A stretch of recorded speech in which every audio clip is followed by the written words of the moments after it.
إن أصدق الحديث كتاب الله وخير الهدي هدي محمد صلى الله عليه وسلم شر الأمور محدثاتها وكل محدثة بدعة وكل بدعة ضلالة وكل ضلالة في النار. اللهم اشرح لي صدري ويسر لي أمري واحلل عقدة من لساني يفقهوا قولي. اللهم يسر ولا تعسر وتمم بالخير. اللهم ذكرنا منهما نسينا وعلمنا منهما جهلنا. Assalamualaikum warahmatullahi wabarakatuh.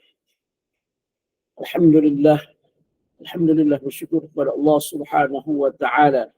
Dan Allah Subhanahu wa taala masih lagi memberikan kesempatan kepada kita untuk dapat kita bersua pada pagi ini di dalam perkongsian ilmu berkenaan dengan tauhid kepada kita Al-Fiqhul Akbar karangan Imam Abu Hanifah.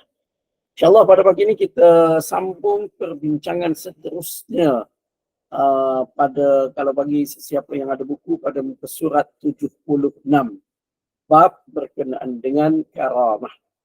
Jadi sebelum ni kita telah bincangkan berkenaan dengan mukjizat dan saya berikan beberapa contoh berkenaan dengan mukjizat, dan pagi ini insyaAllah kita akan berikan beberapa contoh karamah, dan insyaAllah saya akan bincangkan juga berkenaan dengan perbezaan antara karamah dan mukjizat.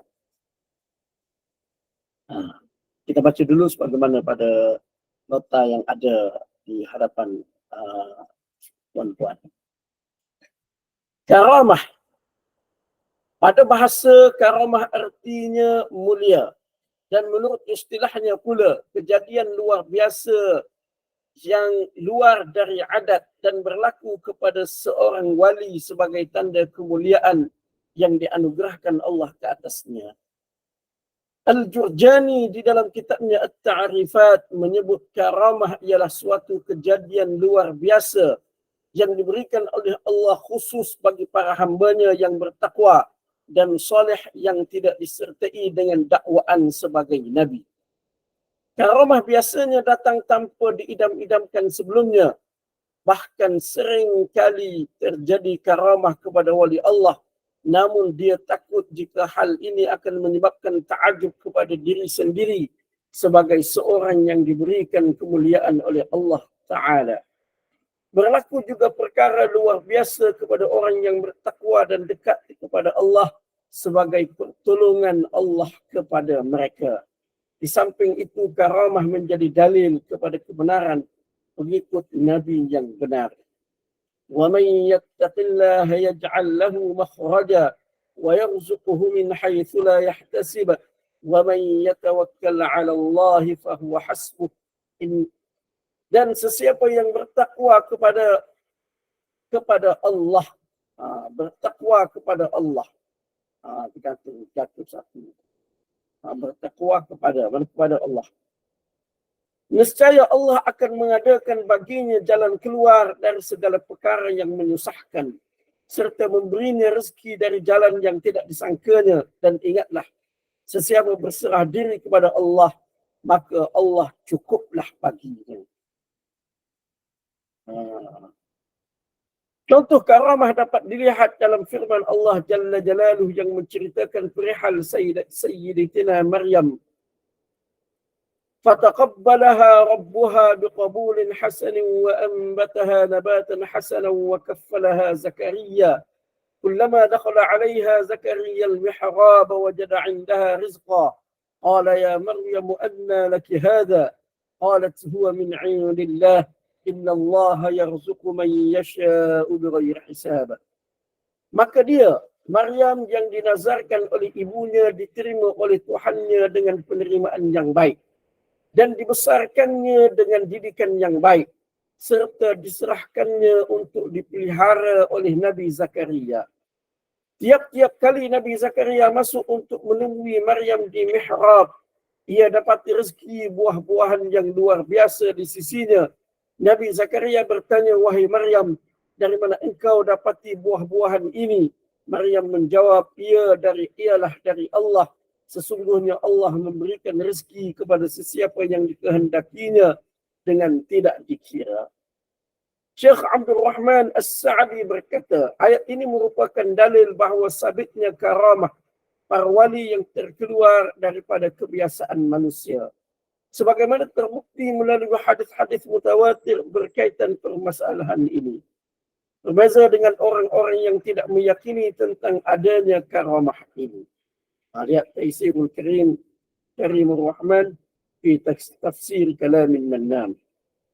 Perlu dikatakan di sini bahawa perkara yang paling penting ialah istiqamah di atas ajaran Rasulullah sallallahu alaihi wasallam. Itu yang dituntut lagi dicari dan ia lebih mulia daripada 1000 karamah.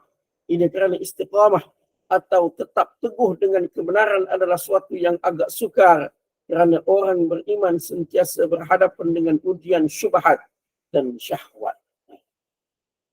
Jadi kita masuk seterusnya perbincangan berkenaan dengan karamah.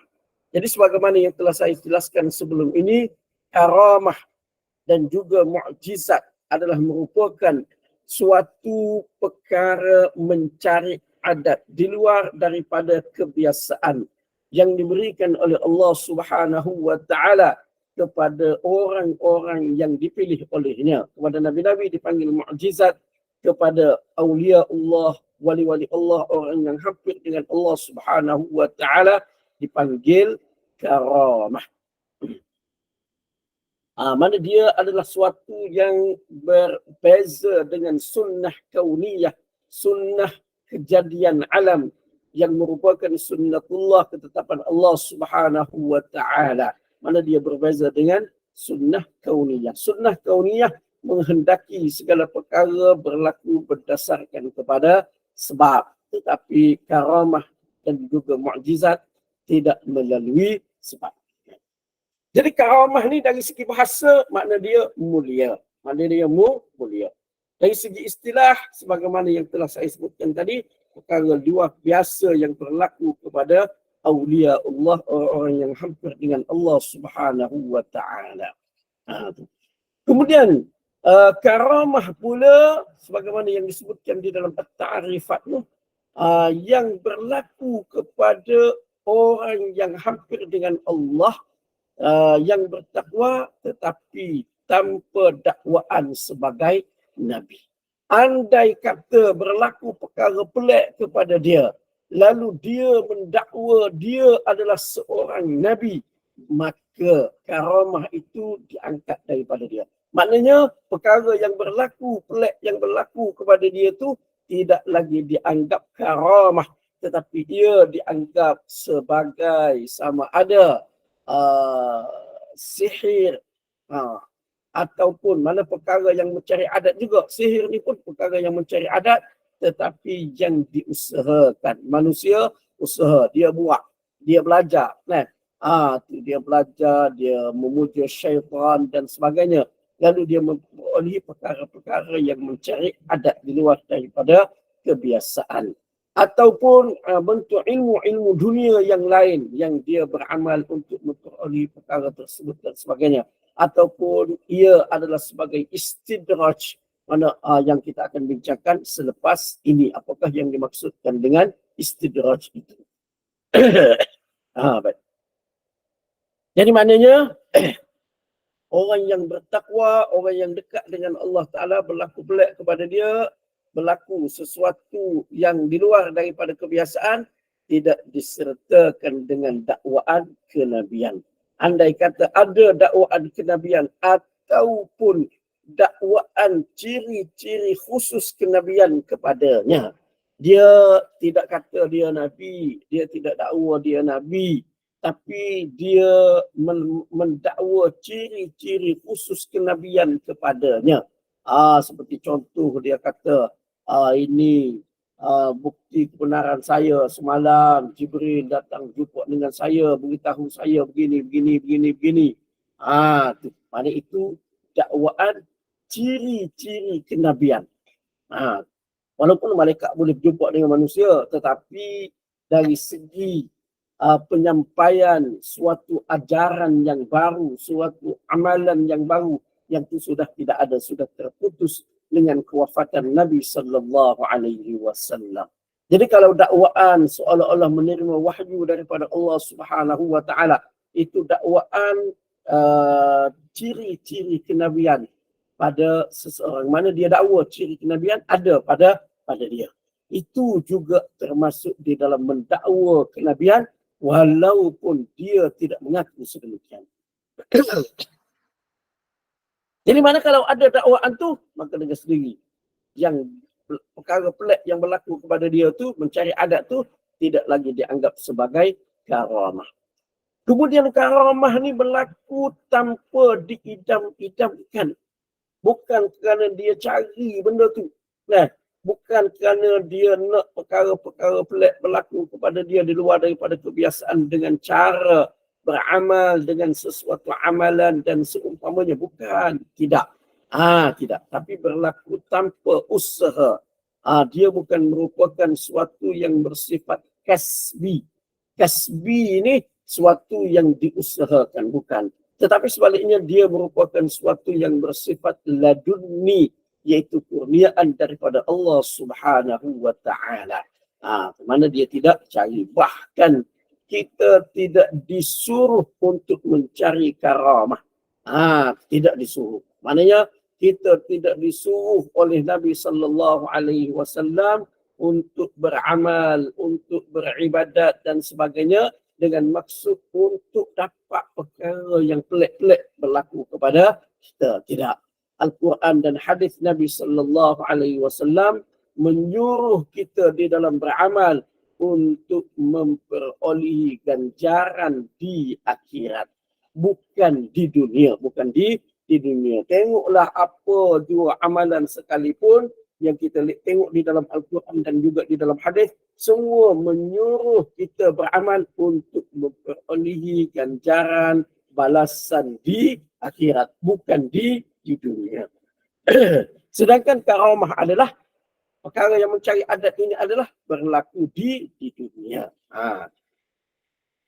Jadi kita tengoklah ayat Quran, wasari'u ila maghfiratin min rabbikum wa jannatin 'arduha as-samawati wal ardh u'iddat lil muttaqin.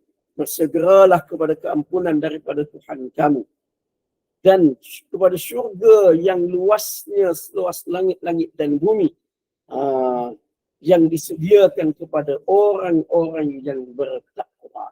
Kemudian ayat seterusnya menyebutkan sifat ataupun amalan-amalan orang-orang yang bertakwa tersebut. Jadi itu satu contoh ayat Al-Quran yang mana Allah Subhanahu wa Ta'ala suruh kita berusaha untuk beramal dengan maksud mendapat ganjaran di akhirat, mendapat syurga, bukan dengan maksud mendapat sesuatu di dunia. Jadi sebab tu di dalam kita memberikan galakan kepada orang supaya beramal, kita tidak boleh maknanya berikan galakan supaya beramal supaya dapat kelebihan kepelikan di dunia. Bukan, tak boleh. Tapi sebaliknya beri galakan supaya beramal untuk memperolehi ganjaran daripada Allah Subhanahu wa Ta'ala. Baik. Bahkan terjadi karamah kepada wali Allah, dia takut akan menyebabkan mari ujub kepada dia, mari rasa hebat diri kepada dia dengan kemuliaan yang diberikan oleh Allah Subhanahu wa Ta'ala.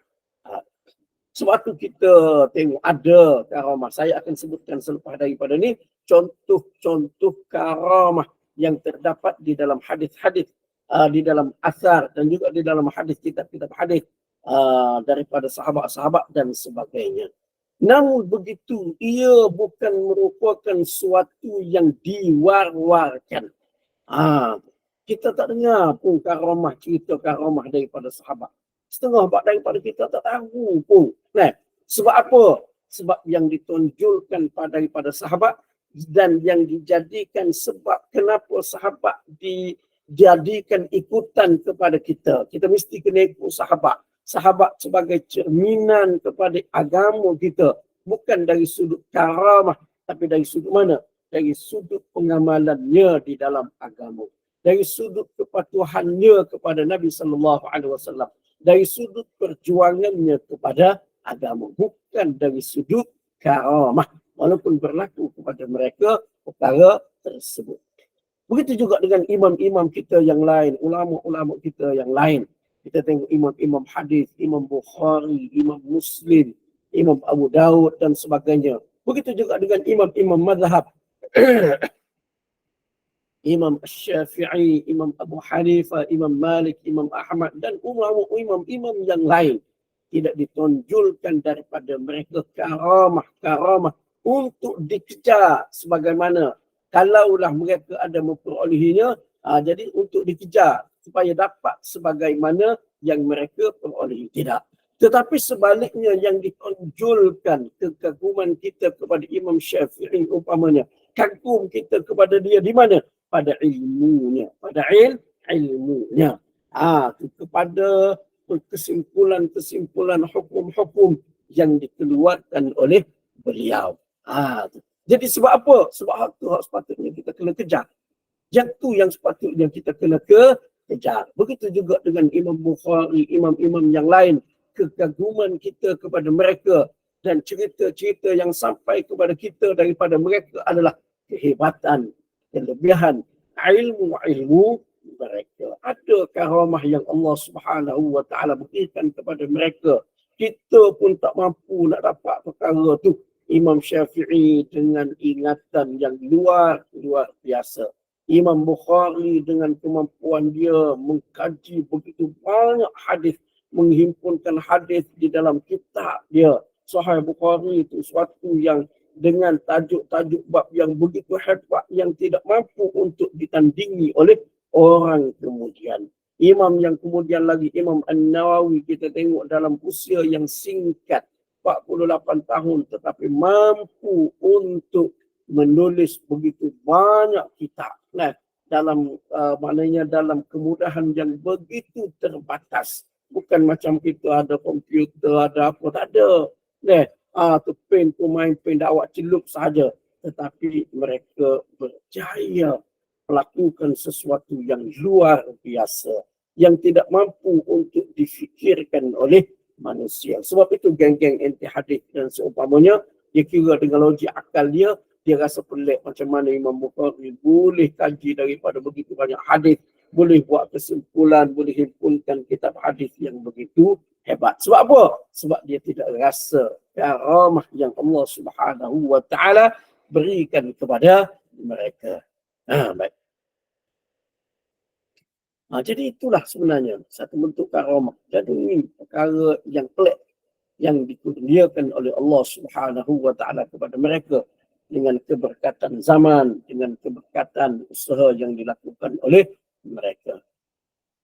Kemudian berlaku juga kepada orang yang bertakwa, orang yang dekat dengan Allah Subhanahu wa taala sebagai pertolongan Allah taala kepada mereka. Baik. Jadi saya kemukakan beberapa contoh karamah yang berlaku kepada sahabat-sahabat radhiyallahu anhum. Umpamanya ini yang berlaku kepada dua orang sahabat Nabi sallallahu alaihi wasallam.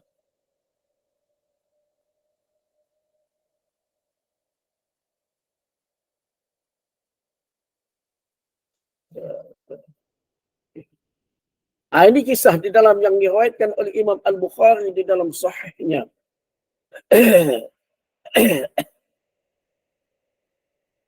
Kisah dua orang sahabat Nabi sallallahu alaihi wasallam. Usaid bin Hudayr dan seorang lagi satu nama. Tak apa. عن قتادة حدثنا أنس رضي الله عنه أن رجلين من أصحاب النبي صلى الله عليه وسلم خرجا من عند النبي صلى الله عليه وسلم في ليلة مظلمة ومعهما مثل المصابيح مثل المصباحين يضيئان بين أيديهما فلما افترقا صار مع كل واحد منهما واحد حتى أتى أهله. Daripada Qatadah katanya Anas radhiyallahu anhu menceritakan kepada kami bahawa dua orang sahabat Nabi sallallahu alaihi wasallam keluar dari sisi Nabi sallallahu alaihi wasallam pada satu malam gelap. Bersama kedua-duanya seumpama dua lampu yang menyinari di hadapan kedua-duanya. Bila mana kedua-duanya berpisah masing-masing, berpisah masing-masing pergi ke haluan masing-masing lah. maka cahaya berada bersama masing-masing mereka sehingga datang kepada keluarganya.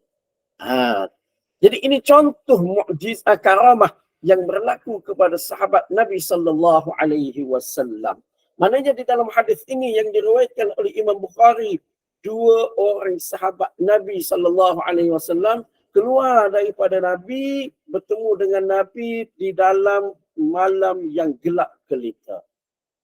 Tiba-tiba di hadapan kedua-duanya ada cahaya seperti lampu.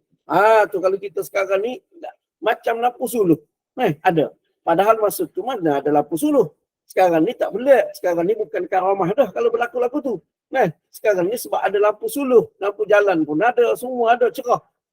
Jadi apa yang berlaku kepada dua orang sahabat Nabi sallallahu alaihi wasallam ini adalah merupakan suatu yang pelik, suatu yang di luar daripada adat, suatu yang di luar daripada kebiasaan. Jadi inilah yang disebutkan karamah yang berlaku kepada salah seorang sahabat Nabi sallallahu alaihi wasallam. Begitu juga berlaku kepada Sayyidina Umar radhiyallahu anhu. Kita share dulu hadis, hadisnya asar.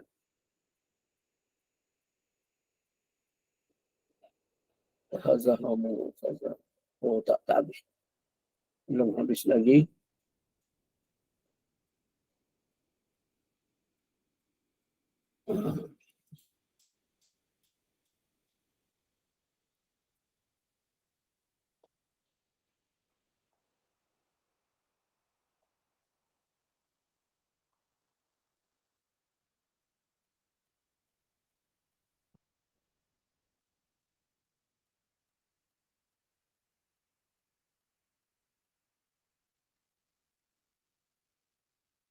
Baik. Kita tengok kebayaan. Ani bin Umar radhiyallahu anhuma qala wajjaha Umar jayshan wa ra'asa 'alaihim rajulan yud'a Sariyah. فبين عمر رضي الله عنه يخطب جعل ينادي يا سارية الجبل 3 مرات ثم قدم رسول الجيش فسأله عمر فقال يا أمير المؤمنين قسمنا فبينا نحن كذلك إذ سمعنا صوتا ينادي يا سارية إلى الجبل 3 مرات فأسندنا ظهورنا إلى الجبل فهزمهم الله تعالى وكانت المسافة بين المدينة حيث كان يخطب عمر وبين مكان الجيش مسيرة شهر. Daripada Ibnu Umar radhiyallahu anhu katanya Umar radhiyallahu anhu menghantarkan satu tentera dan melantik seorang pemimpin, seorang yang dipanggil Sariyah. Ketika mana Umar radhiyallahu anhu berkhutbah, dia berseru, wahai Sariyah, gunung. Mana gunung sebanyak 3 kali. Setelah utusan tentera datang, Umar bertanyanya, lalu dia menjawab, wahai Amirul Mukminin, kami telah tewas. Ketika mana kami dalam keadaan sedemikian, tiba-tiba kami mendengar suara berseru, wahai Sariyah, pergi ke bukit sebanyak 3 kali. Lalu kami memusingkan belakang-belakang kami ke bukit, lalu Allah mengalahkan mereka. Jarak antara Madinah ketika Umar berkhutbah dan tempat tentera itu adalah sebulan perjalanan. Abu Nu'aim Al-Asbahani di dalam Dalailul Nubuwah, dan juga terdapat juga di dalam beberapa kitab yang lain. Jadi di dalam riwayat ini cerita berkenaan dengan Sayyidina Umar radhiyallahu anhu. Mana Sayyidina Umar radhiyallahu anhu berkhutbah. Dihantar satu kumpulan, satu pasukan tentera. Yang dipimpin oleh Sariyah. Dihantar kumpulan tentera tu, tiba-tiba pada satu hari ketika mana Sayyidina Umar berkhutbah, dia kata, dia seru Sariyah tu, hei Sariyah, ke bukit. 3 kali. Tu. Lalu selepas daripada tu, utusan daripada tentera tu datang, cerita kepada Nabi sallallahu alaihi wasallam apa yang berlaku. Iaitu mereka dengar suara menyeru supaya pergi ke bukit ketika mana mereka telah pun mengalami kekalahan. Padahal jarak antara Madinah dengan tempat tu sebulan perjalanan. Sebulan perjalanan ni lebih kurang daripada Mekah, Baitullahil Haram Mekah ke Baitul Maqdis lah. Ke Palestin lah. Sebulan perjalanan. Jadi mana itu dulu. Dulu boleh bercakap dengan daripada jarak yang jauh dengan seseorang. Itu adalah merupakan satu karamah, suatu perkara yang pelik. Tapi sekarang ni tidak pelik dah. Sekarang ni tidak jadi karamah dah. Kalau sekarang ni orang boleh suruh daripada jauh. Suruh daripada jauh gitu dah. Sekarang ni itu tak pelik dah, boleh. Sekarang ni sebab apa? Dengan teknologi yang wujud pada hari ini, telefon, internet dan sebagainya, seseorang mampu untuk melakukan sedemikian dan bukan merupakan suatu yang mustahil. Tapi 1400 tahun dulu ia merupakan suatu yang mustahil, dan berlaku itu dianggap sebagai karamah yang diberikan oleh Allah Subhanahu wa taala kepada Sayyidina Umar radhiyallahu anhu, dan menjadi satu bentuk pertolongan daripada Allah Subhanahu wa taala kepada sahabat-sahabat radhiyallahu anhu. Kemudian terdapat lagi bentuk karamah seperti contohnya apa yang berlaku kepada Usaid bin Hudayr. Ini panjang cerita dia. Saya share, lepas pada tu boleh ambil lah. Boleh ambil, boleh baca. Cuma saya cerita lebih kurang je lah. Saya share dulu.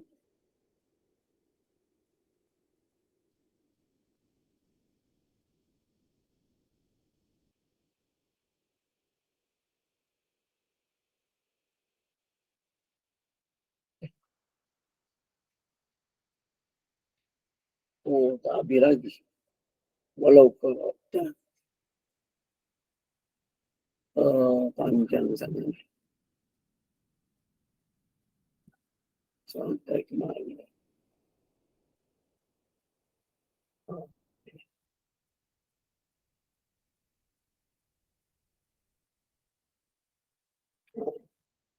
Tidak, saya share itu kemana?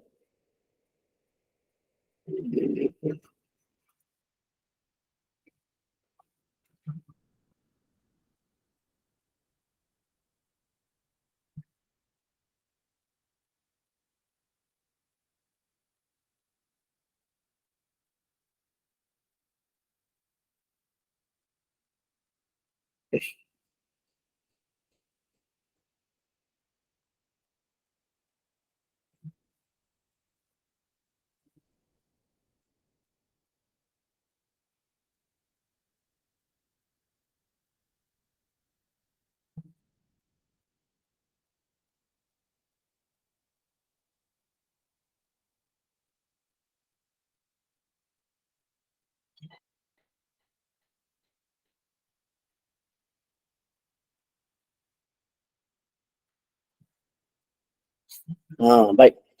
Ini cerita Usaid bin Hudayr. Usaid bin Hudayr radhiyallahu anhu, mana dia baca surah Al-Baqarah. Saya cerita begitu dah. Boleh tengok hadis dia dan juga boleh tengok terjemahan selepas daripada ni. Jadi dia baca surah Al-Baqarah, surah Al-Quran, surah Al-Baqarah. Lepas tu kuda dia diikat. Tiba-tiba kuda dia tu meronta-ronta. Dia baca lagi, kuda dia makin kuat lagi. Dia baca lagi, kuda dia makin kuat lagi. Jadi dia takut kuda tu akan memijak anak dia Yahya. Lalu dia pun menghampiri kuda tersebut. Lalu dia tengok di atas kuda tu ada zullah. Zullah ni mana bayang. Bayang. Suatu yang menaungi di atas kepala dia. Yang mana di dalamnya terdapat cahaya yang menjulang naik ke angkasa. Jadi kemudian keesokan harinya dia berjumpa dengan Nabi SAW. Dia cerita kepada Nabi SAW apa yang berlaku pada malamnya. Jadi Nabi SAW pun tanya dia, kenapa tak teruskan bacaan? Dia kata, aku bimbang, takut-takut kuda tu akan memijak anak aku. Jadi Nabi SAW pun menjawab, itu adalah malaikat yang sedang mendengarkan bacaanmu. Sekiranya kamu terus membaca, nescaya pada pagi hari orang ramai akan dapat tengok malaikat tu, tengok maknanya bayangan naungan itu, dan juga boleh tengok malaikat tanpa terhijab daripada pandangan mereka. Kemudian ada lagi yang berlaku kepada Bara' bin Azib yang diriwayatkan oleh Imam Bukhari dan Muslim.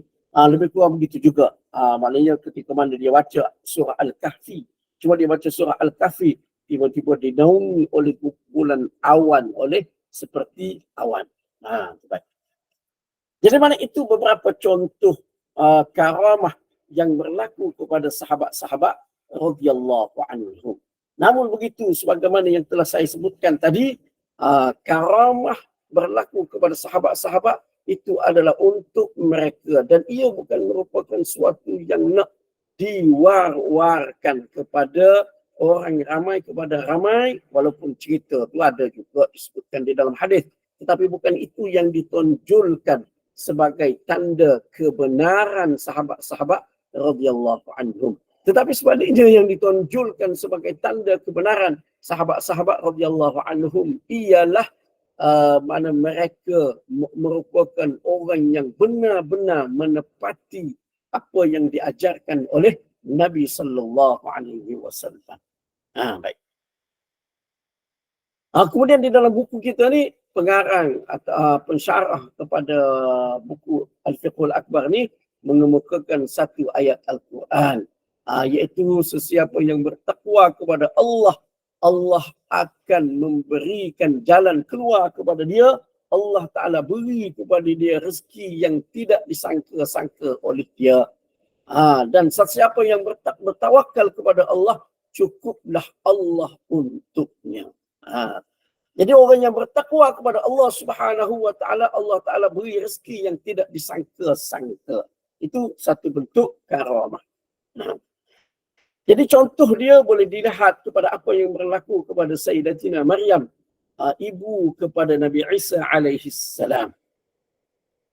Iaitu dia dapat menikmati buah-buahan yang di luar daripada musim. Buah-buahan yang di luar daripada musim. Mana dia boleh jumpa, boleh makan perkara itu. Sedangkan itu tidak ada di zaman tersebut. Waktu tu musim tu tak ada buah tu. Tiba-tiba dia boleh makan. Tiba-tiba dia boleh makan. Jadi pelik. Sehingga bila ditanya, dijawab. Itu adalah rezeki daripada Allah Subhanahu wa Ta'ala yang Allah Ta'ala boleh berikan kepada sesiapa yang dia kehendaki, yang Allah Subhanahu wa Ta'ala kehendaki.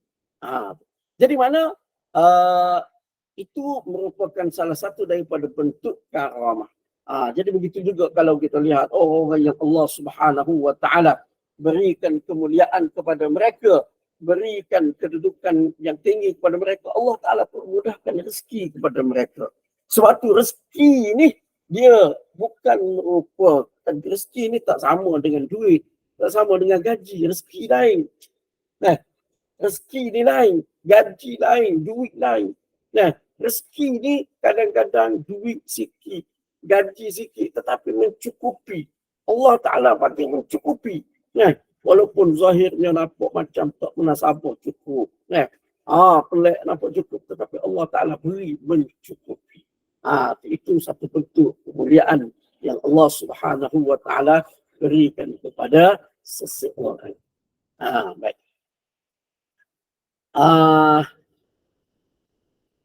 Cuma di kalangan ulama, mana ulama ada menyebutkan al-istiqamatu khairun min alfi karamah.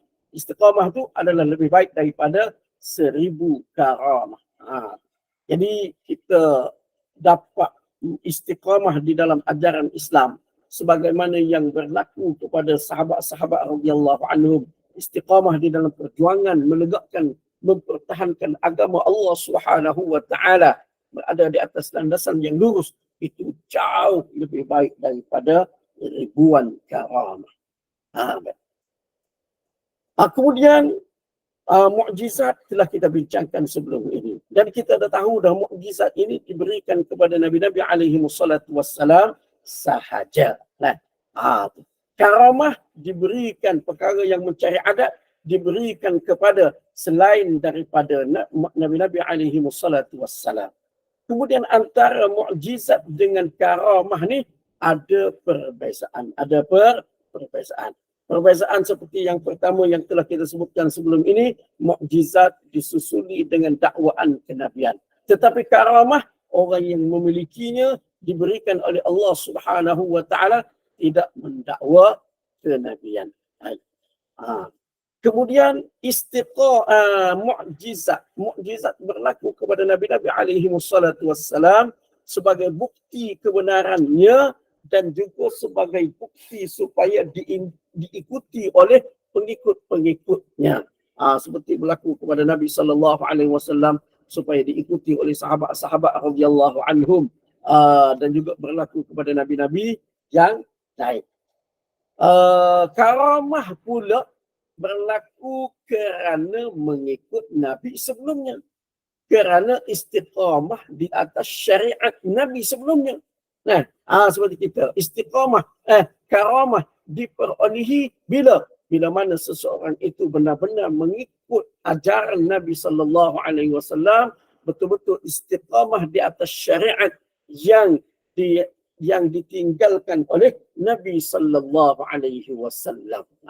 Jadi maknanya mukjizat ni untuk diikuti, untuk kebenaran kepada orang yang selepasnya. Karamah pula berlaku kerana mengikuti Nabi sebelumnya. Baik. Bahkan karamah ni yang berlaku kepada pengikut Nabi menunjukkan kebenaran kepada Nabi tersebut. Kemudian mukjizat yang berlaku kepada seseorang Nabi, dia berlaku tanpa ada maknanya berkaitan dengan zaman, berkaitan dengan musim-musim tertentu dan sebagainya. Tak ada. Mana mukjizat berlaku seperti kita kata yang berlaku kepada Nabi sallallahu alaihi wasallam, keluar air daripada jari, keluar rezeki, diberi minum, yang kita dah jumpa dah sebelum ni. Contoh, diberi minum semangkuk susu kepada lebih daripada 70 orang, dan seumpamanya. Itu dia tidak berkait dengan zaman-zaman tertentu, masa-masa tertentu. Kalau berlaku sekarang ni pun dia, tapi sekarang ni tak berlaku lah sebab Nabi itu tak ada. Nabi itu sudah tidak ada. Tapi andai kata berlaku sekarang ini,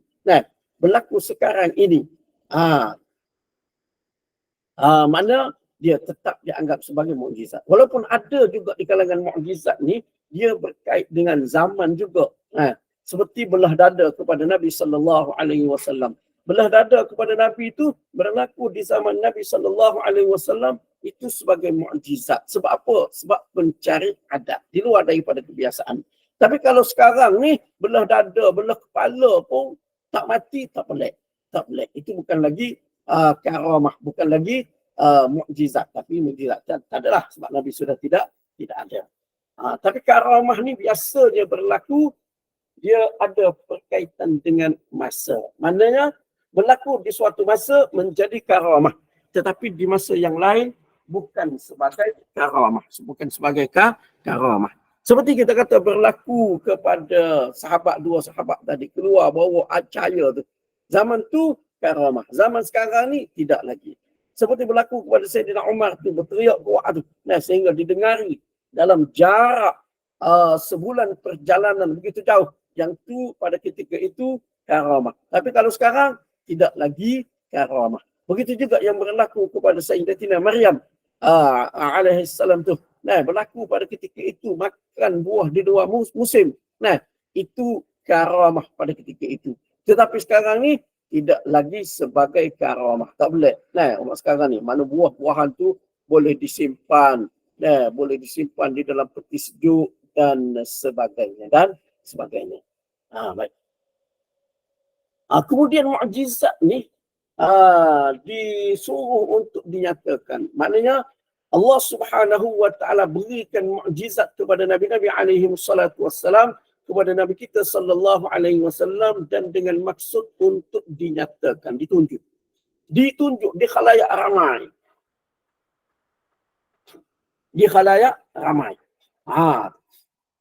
Jadi mana seperti kita kata keluar air daripada celah jari Nabi.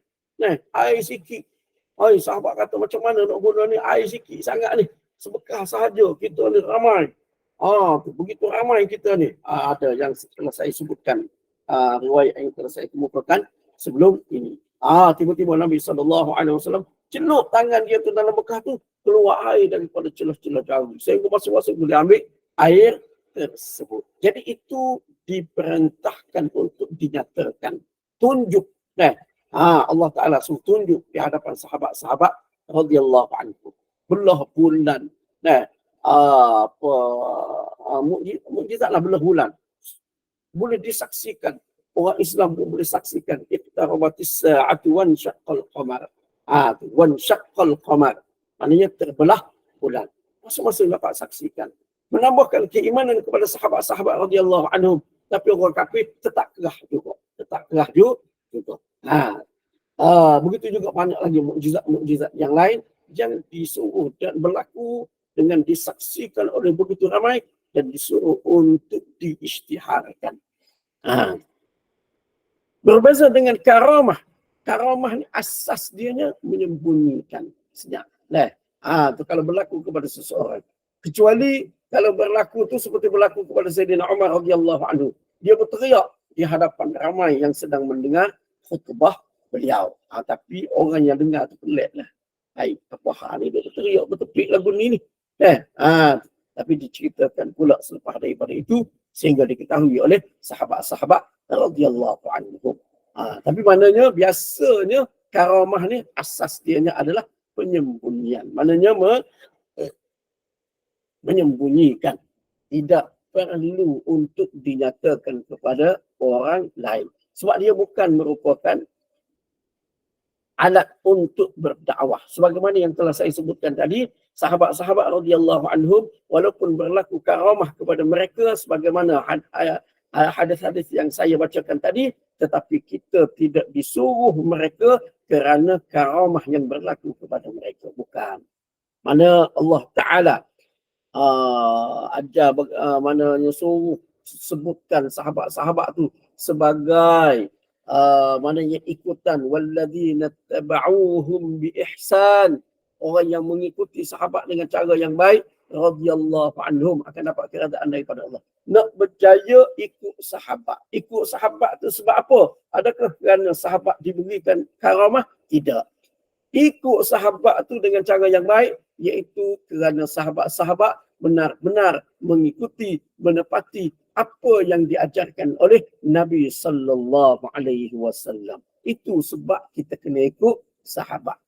Dan kita belajar pun daripada hadis-hadis kita belajar, kita tengok macam mana contoh kehidupan sahabat-sahabat, contoh bagaimana mereka betul-betul menepati, mengikuti ajaran yang diajarkan oleh Nabi sallallahu alaihi wasallam. Jadi yang tu kita kena beza. Kita kena tahu beza.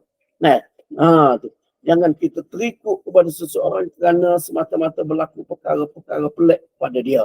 Itu jangan. Itu bukan merupakan asas kepada kebenaran. Sokongan tak apa. Sokongan kalau asas tu sudah betul dah, sudah kemah dah, dia memang berada di atas landasan ikut sebagaimana yang diajarkan oleh Nabi sallallahu alaihi wasallam. Cuma berlaku pelik-pelik pada dia, itu sebagai sokongan sahaja. Itu sebagai sokongan sahaja. Kadang-kadang kita terpedaya dengan perkara-perkara tersebut. Cerita-cerita pelik daripada seseorang yang kadang-kadang tak tahu pun. Saya ada satu kisah. Dan biasanya benda ni diwar-warkan. Di kalangan setengah golongan tarikat Sufian. Tidak semua ada, setengah ada yang kita tahu. Dan itu adalah salah satu daripada modus operandi dia. Jadi cerita ni berlaku kepada seorang sahabat, bukan sahabat lah, mereka ayah dah kepada saya. Nama dia Haji Rahman, duduk di Kelantan lah, di Bawang Bayam. Masa tu saya duduk di sana, tahun lebih kurang tahun awal 2000. Ialah saya buka mengajar, lepas tu bersembang dengan dia. Masa tu dia pun dah pencen dah. Dia kerja pada 90-an. Dia kerja di KL. Tinggal mak dia seorang-seorang dekat kampung, dekat Bawang Bayam.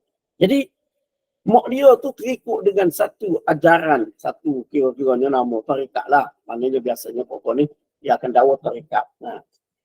Jadi sehingga sampai kepada peringkat mak dia tu tak semayang. Yang diwar-warkan kepada mak dia ni, sebagaimana kepada pengikut-pengikut jenis-jenis macam tu adalah kepelikan Tok Guru. Tok Guru ni pelik. Kalau kita buat baik kepada Tok Guru, Allah Ta'ala permudahkan naik pakak kita. Kalau kita buat buruk kepada Tok Guru, adalah cerita orang tu dia marah kepada Tok Guru. 2 minggu lepas pada tu kena buang kerja. Ada orang ni dia marah, dia tunjuk adab tidak beradab pada Tok Guru. Tak lama lepas tu mati. Dibawa cerita-cerita lagu tu. Orang ni buat baik kepada Tok Guru, lepas pada tu naik pangkat. Jadi cerita Haji Man ni biasa je kalau dia nak balik Kelantan, dia akan bagi tahu mak dia. Pada satu hari tu dia ada kes kes mana emergency, dia terpaksa kena balik segera ke Kelantan untuk ke Wisma bangunan persekutuan lah di Kota Baru tu di Kelantan, di Jalan Bayam. Dia pun balik sebab dia ada urusan sana. Dia balik tanpa beritahu mak dia. Dia balik sampai ke rumah, dia tengok ada selipar lelaki dekat rumah mak dia. Terkejut dia. Dia pun naik ke atas, dia tengok Tok Guru, mak dia tu berdua-duaan dengan mak dia. Tu dalam rumah tu. Dia pun marah. Dia kata tak ada bahasa maki hamu yang saya tak keluar. Semua saya keluar. Saya maki cukup-cukup. Saya halal. Mak dia bergantung dekat betih dia. Jangan buat macam tu pada Tok Guru. Jangan kata begitu pada Tok Guru. Tok Guru tu macam-macam lah. Mak dia duduk, maknanya halang dia. Dia kata aku tak kira. Hari ni kena, dia kata. Hari ni dia halau Tok Guru tu sampai lari keluar. Dia maki hamu dengan segala bentuk makian. Lepas pada tu dia bereskan kerja dia dekat Kelantan. Sudah selesai, dia pun nak balik. Bila dia nak balik, mak dia pesan kepada dia. Mak dia dah usin lah dia. Sudahlah accident lah balik ke rumah. Sebelum sampai KL accident lah. Lepas pada dia turun pangkat lah. Sudahlah sekali ni anak aku. Jadi mak dia pesan, mu kalau balik sampai di KL, telefon kepada mak bagi tahu sampai. Musim ni. Risau ni mak dia. Dia pun balik KL, sampai sana, dia pun telefon mak dia. Sampai dah mak, tak apa. Mak dia dah usin lagi. Itu pakat lepas pada ni, kena berhenti kerja lepas pada ni, usin lagi. 2 minggu selepas daripada tu, dia dinaikkan pangkat. Dia pun telefon mak dia. Mak, naik pangkat ni. Terkejut mak dia. Terkejut. Tidak terkejut buruk dah. Terkejut gajah. Mak dia. Terkejut. Punyalah terkejut mak dia. Mak dia terus tinggalkan. Tu ajaran yang diikuti. Terus tinggalkan. Dia kata tak ada apa pun. Anak aku mati hamu Tok Guru. Naik pangkat. Boleh dah. Dia terus tinggalkan. Tu. Lepas pada tu, dia balik. Dia tengok mak dia sudah kembali ke pangkal jalan. Sudah pergi ke masjid. Sudah mengerjakan sembahyang semula. Jadi kadang-kadang kita ni di kalangan kita ada golongan-golongan yang suka mewar-warkan perkara tersebut. Mana kononnya itu adalah merupakan punca kepada kebenaran. Sebenarnya tidak. Jadi kita terpedaya dengan perkara itu. Sedangkan yang diajarkan kepada kita, yang dicontohi daripada imam-imam kita dahulu, ulama-ulama kita dahulu, yang dicontohi kepada kita adalah ilmu mereka, sumbangan mereka kepada agama, sumbangan mereka kepada Islam, bukannya perkara pelik-pelik yang berlaku kepada mereka. Tengoklah siapa Imam Syafi'i, contoh kita, imam mazhab kita, contoh mana imam-imam hadis. Imam-imam di dalam mazhab Syafi'i tak ada pun ditunjukkan perkara-perkara itu. Tetapi sebaliknya, yang ditunjukkan adalah ilmu, dan itulah yang sepatutnya menjadi ikutan kita. Belajar bersungguh-sungguh. Supaya mampu menjadi seperti mereka. Bukan belajar, bukan beramal, kerana dengan maksud nak kejar sebarang bentuk karamah. Tidak. Allah Ta'ala nak bagi, alhamdulillah. Tak apa, tapi kena beringat. Takut-takut jadi ujub pula. Allah Ta'ala nak bagi, dia boleh bagi kepada sesiapa yang dia kehendaki. Kalau dia tak bagi pun, kita tetap memberikan ketaatan kepada Allah Subhanahu wa Ta'ala. Bukan karamah yang dikejar di dalam beramal, di dalam berilmu, tetapi sebaliknya yang dikejar adalah ganjaran daripada Allah Subhanahu wa Ta'ala di hari akhirat. Sebab kita beramal ni adalah untuk kerana Allah Ta'ala, bukan kerana perkara tersebut. Baik. Kemudian mukjizat ni disusuli dengan cabaran, dakwaan kenabian, cabar musuh-musuh pada ketika itu. Tengok. Kamu bolehkah seperti yang berlaku kepada Nabi Musa alaihi salam? Mukjizat yang diberikan kepada Nabi Musa, ular itu adalah cabaran sebagai mencabar ular tukang-tukang sihir Fir'aun. Dan begitu juga dengan mukjizat yang lain. Dia sebagai cabaran. Nabi Musa boleh belah laut. Mukjizat Nabi Musa belah laut. Cabaran kepada Fir'aun. Fir'aun boleh buat ke tak? Fir'aun tak boleh buat. Bahkan Fir'aun masuk, Fir'aun tenggelam di dalamnya. Berbeza dengan karamah. Karamah tidak diikuti dengan cabaran. Tidak. Itu tak ada. Mana Allah Ta'ala bila bagi karamah kepada sahabat seperti berlaku tu, tak ada pula sahabat kata lain. Kalau kamu betul, kamu buat juga macam aku, keluar cahaya pada waktu malam. Boleh atau tak boleh? Tak. Tidak. Kemudian mukjizat ni dia mendatangkan manfaat, faedah kepada orang lain. Itu berbeza dengan karamah. Ini secara umum. Karamah biasanya dia khusus kepada orang yang diberikan oleh Allah Subhanahu wa taala sahaja. Baik. Jadi itu beberapa bentuk perbezaan antara mukjizat dan karamah. Jadi karamah kita dah belajar ada dalam kuliah kita sebelum ni. Hari ni kita belajar berkenaan dengan karamah. Setelah saya ceritakan berkenaan dengan karamah tadi, kita ceritakan pula perbezaan antara mukjizat dan juga karamah. Jadi untuk tajuk yang seterusnya istidraj ini, insya-Allah kita sambung di dalam pengajian kita yang akan datang, insya-Allah. Wallahu a'lam. Okey, baik, mungkin ada yang nak bertanya, persilakan sekiranya ada sebarang kemusykilan.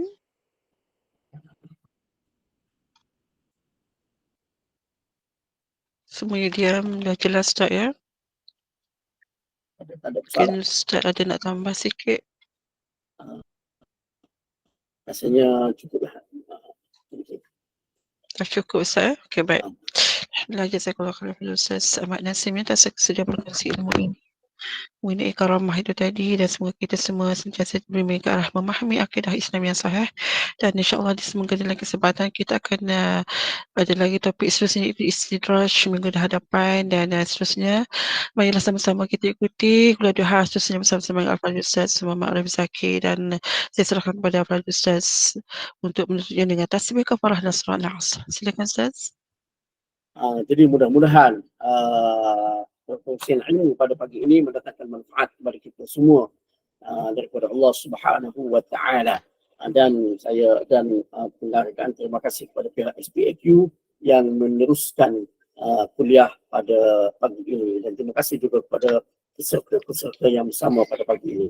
Dan kita sudahi pertemuan kita pada pagi ini dengan tasbih kafarah min surah Al-Asr. Subhanakallahumma wa bihamdika asyhadu an la ilaha illa anta astaghfiruka wa atubu ilaik. Bismillahirrahmanirrahim. Wal 'asri innal insana lafi khusr illa alladhina amanu wa 'amilus shalihat wa tawasaw bil haqqi wa tawasaw bis sabr. Wassalamu alaikum warahmatullahi wabarakatuh.